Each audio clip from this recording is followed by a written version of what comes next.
الحمد لله رب العالمين والصلاة والسلام على سيدنا محمد الأمين وعلى آله وصحبه ومن تبعهم بإحسان إلى يوم الدين. وبعد، يقول المؤلف رحمه الله: الشعبة الواحدة والسبعون من شعب الإيمان الزهد وقصر الأمل. Alors la 71e branche de la foi, le fait d'avoir ou de pratiquer l'ascétisme et de ne pas espérer de rester longtemps dans ce bas monde. قال تعالى: فهل ينظرون إلا الساعة أن تأتيهم بغتة فقد جاء أشراطها.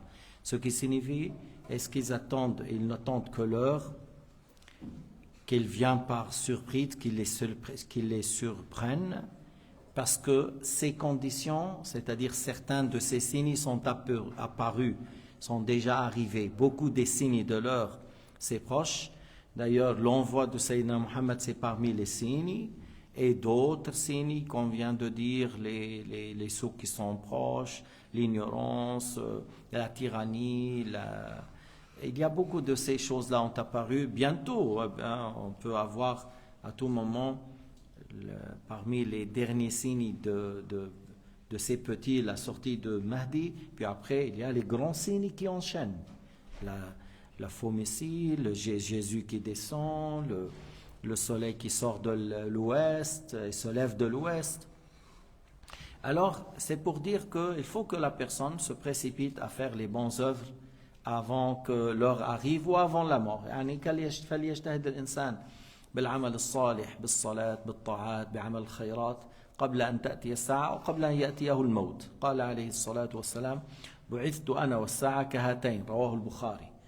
Sayyidina Muhammad, il a dit: je suis envoyé moi et l'heure comme ça, et il a fait le signe par les deux doigts pour dire moi et l'heure, c'est-à-dire après moi c'est l'heure. Et cette communauté, c'est la 80e. Antum tutimmuna thamanina umma antum khayraha wa afdalu ala Allah. On est la 80e communauté, et on est la communauté la plus noble, la plus agréée par Allah subhanahu wa ta'ala, et on est la dernière communauté. ولما كانت هذه الأمة قال عليه الصلاة والسلام قال الله تعالى: كنتم خير أمة أخرجت للناس تأمرون بالمعروف وتنهون عن المنكر وتؤمنون بالله. لما كانت هذه الأمة خير الأمم كان نبيها خير الأنبياء. Puisque cette communauté est la meilleure communauté, alors son prophète doit être le meilleur de tous les prophètes. هذا غير حديث أنا سيد ولد آدم يوم القيامة. Il a dit: je suis le maître de fils de Adam le jour du jugement. لكن فليجتهد الإنسان في طلب الآخرة ما دام أن هذه الدنيا مقامها ليس طويلا. Qu'on se précipite à faire les bonnes œuvres, puisque le fait de rester dans le bas monde, c'est pas long. Que tu vis 80 ans, si on vit 80 ans, on dit là une longue vie. Si on vit 100 ans, ouf, c'est vraiment 100 ans. Et c'est une partie de 51e. Pourquoi? Parce que le jour dernier, c'est 50 000 ans. يوم القيامة مقداره 50,000 سنة. إذا أنت بتعيش 100 سنة، إذا هذا جزء من 50. جزء من 50. فأنت ستحاسب على هذه 100 سنة في يوم كان مقداره 50,000 سنة. Tu vas être questionné et jugé pour les 100 ans, 80 ans, 80 ans, ou moins ou plus, pendant un jour qui dure 50 000 années. قال عليه الصلاة والسلام: الجنة أقرب إلى أحدكم من شراك نعله والنار مثل ذلك. Sayyidina Muhammad a dit: le paradis est plus proche de l'un de vous que les schlaps de son soulier, et l'enfer aussi. C'est-à-dire entre toi des fois et le paradis, la mort. أنه أقرب إلى أحدكم من شراك نعله إذا مت إما تبشر بالجنة وإما تبشر بالنار. Si tu trouves la mort, l'ange il te dit l'une de deux paroles: je t'annonce le paradis, ou il te dit je t'annonce l'enfer. Lorsque tu rentres dans la tombe, tu vois la place dans le paradis ou tu vois la place dans l'enfer. Alors, comme قال Sayyidina Muhammad alayhi salatu wassalam, le paradis est plus proche de vous que le lacet de votre schlaps, et l'enfer aussi. أنك بينك وبين ذلك أن يقال فلان مات. Entre ça et l'autre, le fait de dire il est mort, et on te présente au début la place, et tu vois la place que tu vas être dedans, et par la suite, le jour du jugement, tu auras la demeure qu'on t'a déjà annoncée, qu'on t'a déjà montrée. وعن ابن عمر قال: كان يقول إذا أصبحت فلا تنتظر المساء وإذا أمسيت فلا تنتظر الصباح وخذ من صحتك لمرضك وخذ من حياتك لموتك. النبي عليه الصلاة والسلام قال له كن في الدنيا كأنك غريب أو عابر سبيل. Sayyidina Muhammad a dit à Abdullah ibn Omar, sois dans ce bas monde comme une personne étrangère ou une personne de passage. Une personne étrangère, peut-être elle va rester 2 mois, 6 mois, 8 mois, une année. Elle ne va pas construire une maison. Il dit, moi je suis là pour une année ou 2 ans de travail ou d'études. Je ne vais pas acheter ni construire. Et une personne de passage, c'est encore plus rapide parce que je passe le lendemain, après-demain je quitte. Alors, Sayyidina Muhammad a dit à Sayyidina Abdullah ibn Omar, soit dans le bas monde comme une personne étrangère ou une personne de passage. Et Sayyidina Abdullah ibn Omar, il disait par la suite, si tu es le matin vivant, n'attends pas le soir. Si tu es vivant le soir, n'attends pas le matin. Et il a dit, lorsque tu es en bonne santé, travaille avant que tu tombes malade. Et lorsque tu es vivant, travaille avant la mort. Prends des provisions pour les choses qui vont venir après la mort. Sayyidina Abdullah ibn Omar, il dit ça. Et une grande parole à ce sujet, Sayyidina Muhammad alayhi salatu wassalam a dit à un homme, pendant qu'il le conseillait, Irtanim khamsan qabla khams. Profite, cherche à profiter en faisant 5 avant 5. Irtanim shababaka qabla haram. Profite de la jeunesse avant la vieillesse. Parce que dans la vieillesse, tu n'arrives pas à jeûner tout le temps. Tu n'arrives pas à prier toute la nuit. Tu n'arrives pas à aider les musulmans dans un déménagement ou autre. Alors profite de la jeunesse avant la vieillesse. Et tu peux faire beaucoup de choses en étant jeune que tu ne peux pas la faire en étant vieux. Profite de ta santé, de ta bonne santé avant la maladie. Une fois que tu es malade, peut-être tu vas dire, je fais seulement les obligations.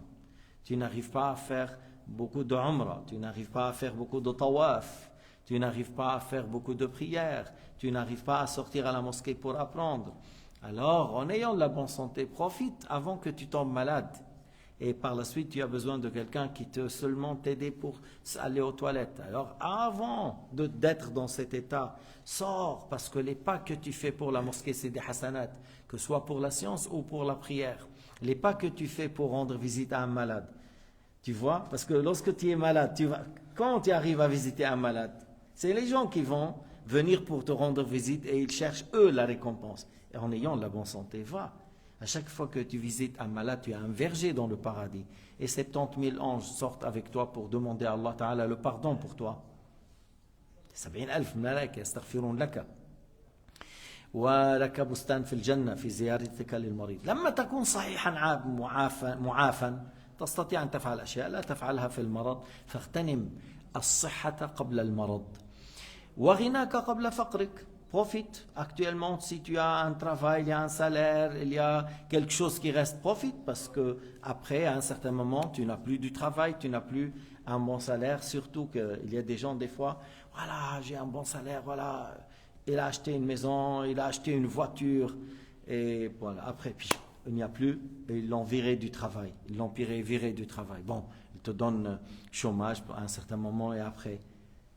Et ce n'est pas toute la somme, c'est une partie. Ah, j'arrive pas à payer pour la maison, j'arrive pas à payer pour la voiture, alors il faut la liquider. Et puis la dame avec laquelle tu veux que je dépense pour toi, ça va pas à la tête, divorce. Alors, une fois qu'il avait la maison, la voiture, la femme, meublé, tout est parti. Et en Suisse, je ne sais pas si vous avez constaté, en Suisse, un mois avant ou une semaine avant, millionnaire, 2-3 mois après, millionnaire, c'est-à-dire 1 million dans la poche, après 1 million négatif, il faut rembourser. Et en Suisse, c'est vraiment, ça se voit. Moi, je connais beaucoup de gens comme ça. D'un côté, on dit il a quelques millions, après on dit il a 1 million à rembourser. Il est en faillite, il a un problème. Parce que c'est comme ça, tu peux monter rapidement ici, comme tu peux chuter rapidement. Tu ne fais pas attention à certaines choses, c'est fini. Alors profite lorsque tu as les moyens, lorsque tu as la richesse, parce que le jour où tu es pauvre, si j'allais vous aider dans la mosquée de Montreux. Si j'avais, oui, mais tu y avais, mais tu n'as rien fait. Tu y avais, mais tu n'as pas fait. Et maintenant, il n'y a plus rien. Si j'avais. Tu vois? إذا قبل أن يحل الفقر اغتنم الغنى قبل الفقر.